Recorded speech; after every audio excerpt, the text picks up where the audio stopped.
Michael Mansfield, welcome to the University of Huddersfield. Thanks.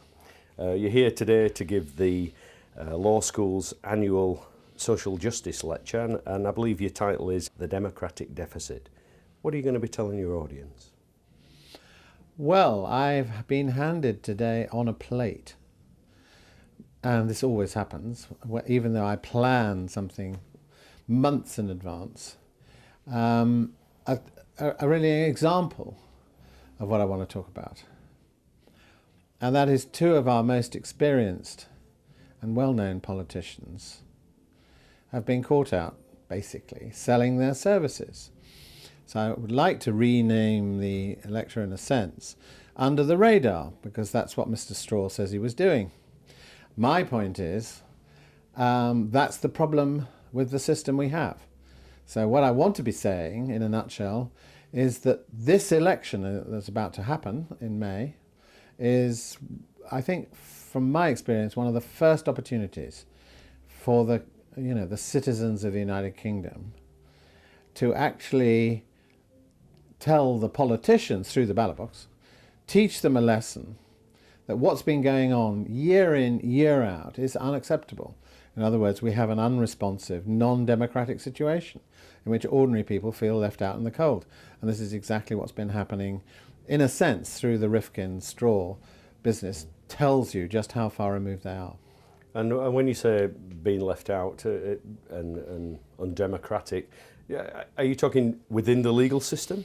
Well, legal aid cuts? Yes, I'm going to be dealing a bit with legal aid cuts. What I want to say is that the system has become unaccountable. In other words, the question everybody asks all the time is, what difference does it make if you vote? Because the parties don't seem to respond. Politicians are not really accountable. But obviously within the legal system, I want to illustrate this by showing how ordinary people have got fed up with waiting for answers and begun to demand answers in a way they never did when I first started. And I think the Lawrence case is perhaps the first example of a family saying, we're not going to give up till we get the answers. And they got a public inquiry. And then that led to a series of very similar situations, and I want to deal with Iraq in that context, whereby ordinary people have given up waiting for politicians to provide answers because they don't. And so they've done it. They've used the vehicle of the law to demand inquiries and got answers that way. And I think that has led to people's tribunals. And at the same time, there's another stream of thought going on amongst the public, which is, well, if you can't run the country, why don't we? Why don't we try? So an example of it is the Occupy movement. And I'm sponsoring at the moment some other, if you like, initiative alongside Occupy, which is a series of constitutional assemblies for the people. There's going to be one in Manchester, one in London, one in Glasgow, saying to people, you've got to come out of the woodwork. If you vote for the usual suspects, you're going to get the same problem all over again. And I said that in the run-up to the last election. I said, if you want the same people back, they'll do exactly as they did before. That one was prefaced by expenses. And I went round the country saying, if you vote for these people, 389 of them who sort of fiddled the books, that's a lot of people out of the 600. And you want them back, well, then vote for them. And of course they did, and they're back. And what happened? We've had a series of situations, it seems to me, ending up with a House of Commons that is riddled with vested interests. So I want to say that that's unaccountability, if you like. That what's happening is that capital is beginning to determine power, and it's been doing that for some time.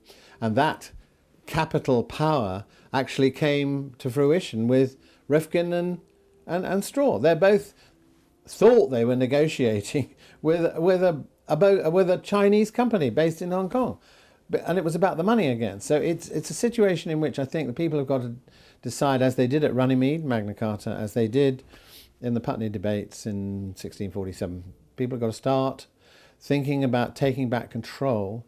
And that's what people have been doing in the law with regard to Lawrence, Marchioness, Bloody Sunday, Hillsborough, and actually the Iraq inquiry, all brought about by ordinary people saying, we want answers.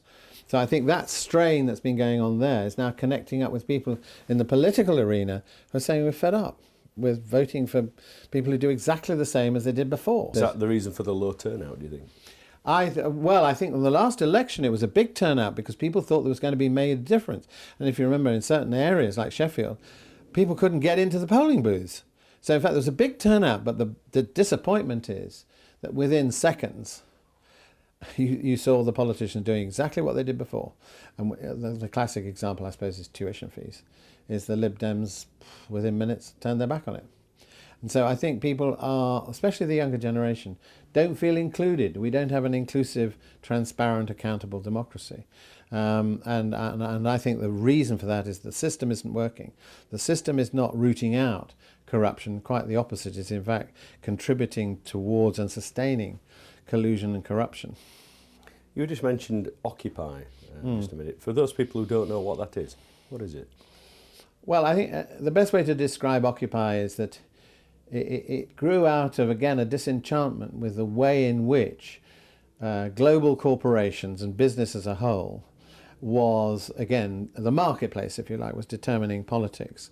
And so groups of people were saying, and people that were not necessarily predictable, not necessarily the younger student population, but actually people, you know, who'd already left university, were already in jobs, some of them, who were saying, we've had enough of the way we're being treated. So what they did was to occupy strategic places so they could make their point. The most obvious one was occupying the steps of St. Paul's Cathedral and saying, you know, we're not moving until people understand that politics has got to change. It's got to be accountable to the people. Now this, at the beginning, was seen as, you know, the usual protest in a sense, but then they realised it was much more than just people marching on the streets, because they were sitting on the steps of a big cathedral. And they were seen to be very reasonable about what they had to say. And they put tents there. And in the end, I think one of the deans of St. Paul's resigned over the fact that the cathedral, you know, hierarchy, wanted to bring the police in to move all these people because they were in the way, obstructing. And actually all they were doing was saying, we have a point to make about how our society is run and that we don't actually have any control anymore, we as ordinary citizens. And we're being run by a bunch of people who have only their own interests, Rifkind and Straw, yet again, at heart. And it isn't really about providing, you know, the kind of, if you like, Greek-style democracy, where there was an immediacy between the people and those who ran it. In other words, I think what Occupy is saying is we need to be running it. We need to occupy our workplaces. We need to occupy our places of food production. We need to get back to the... It's semi-socialist, semi-communist approach, but it hasn't got that label because they're just saying we want to control the means of production. What's your view on regional devolution? Well, I think actually regional... Big cry for that, particularly in this county. Oh, I'm very much in favor, because the whole point about the Occupy movement and other movements, which I may touch upon tonight, is that they're coming from below rather than from above. And I think that what people feel disenchanted and alienated is because they don't have control. The only way that they can begin to have control is if they're playing a part in their environment, the one they live in, the one they know about. And of course somebody's got to handle foreign affairs and all the other things, but you know, that can be sorted. The fact is that if you give people an element of participation, that they really feel what they're saying is being heard and being acted upon, then I think that will make the difference. So regional devolution, I think, is extremely important. And of course it should trickle down. There should be other pockets of devolution. And the Occupy movement, and there are transitional communities now, but I think there are 47 transitional communities, where communities have come together and said, well, we're going to take over food production and distribution in our area, where, you know, schools, education and so on. And even energy in one particular case, that they're off the grid. So and sometimes creating their own currency. It's actually stepping back and saying, you know, it's all become too distant, and it's all become run by people who are basically in stock exchanges throughout the world. But actually we've got lives to lead here. Our lives are being decimated by people who are making fat profits and putting it overseas. 1% of the world, you know, world's richest own 80% of the wealth. You were called to the bar in 1967. Is your enthusiasm still as strong as it ever was? Oh, I think so. I mean, the day it isn't, I've got to stop. But I think it gets stronger, actually. I get angrier because I've spent 40 years, well, more, nearly 50.